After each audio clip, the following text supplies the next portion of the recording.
CIC Wealth. It's good to see you. Yeah. Good day for you to be here. Amazon, Apple, Microsoft, among your biggest holdings. These stocks are running again. Yeah.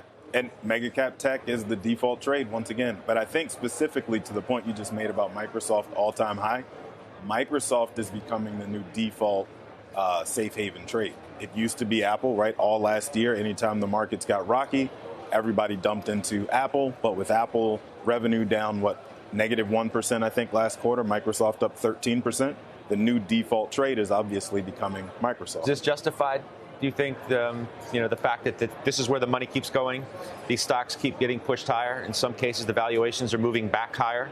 I think so. Makes sense? I think if you just consider the fact that Apple, I'll use specifically, and I'm beating up on them on purpose here. A lot of what Apple is talking about is past glory, right? It's the iPhone story. It's what they've done in the past. What Microsoft is talking about is what they're going to do in the future. And so I think when we consider how valuable these co-pilots could be, right, to enterprise clients, and again, Apple, I'll continue to pick on them here, everything they do is consumer facing for the most part. For Microsoft, it's enterprise clients. And so who's going to spend in a potential recession? Enterprises, not necessarily the consumer. And so when I have to find somebody who's going to be that lead horse in the race, it makes perfect sense that Microsoft, with the position they have with OpenAI, will be that lead dog. You have been throwing some shade on Apple lately, have you not? I mean, with the idea that they need to further diversify themselves away from the iPhone, even though I feel like they've already done that with their services business and with the quality of their installed base, which I think you can make an argument that it's the most powerful in the history of certainly a technology company, a consumer-facing technology company at that.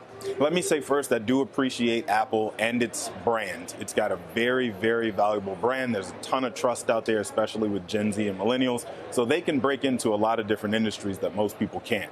But separately from that, where we talk about services, one thing that's less reported in services revenue with Apple is the fact that they book something like $200 per handset sold as services revenue from each iPhone, because they think that the iMessage and other features built into the phone have some value, and that's just fancy accounting, right? So that 20 whatever percent the services is accounting for is partly iPhone once again, so they're double dipping in a way. And so I'm not knocking Apple in the sense that I don't think they can regain their stance as the true champion, but I definitely think near term, Microsoft is about to supplant them as the most valuable company. Now, we made a lot of when you sold Alphabet, right? And then when we had an interview at Schwab Impact in the midst of a reasonably big pullback for tech, you were throwing some shade back at me for giving you grief about that.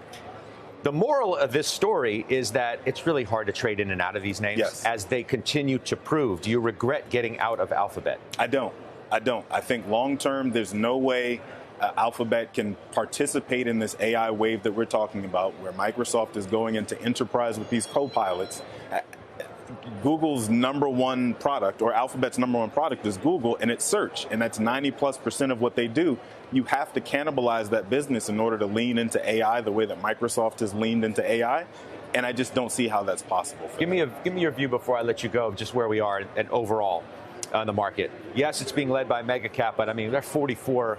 We're over 4,400 now on the S&P. Who thought we'd be here but 10 days ago when we had a lot of issues in front of us? We sort of got over these hurdles, individually, and here we are. Where do we go from here? There's a lot of catch-up trade happening. You got a lot of portfolio managers that missed out on the tech trade in the first couple quarters of the year, and so this is their opportunity to lock in some of those names and say, hey, I was here all along.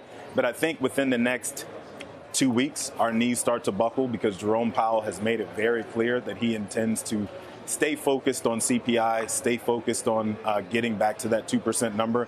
And I think the breadcrumbs that he's throwing out there lead to we might actually see another hike here. And if there is another hike, all the confidence we've been seeing the last few days in the markets goes out the window. That's a big if, very big if. Malcolm, it's good to see you again.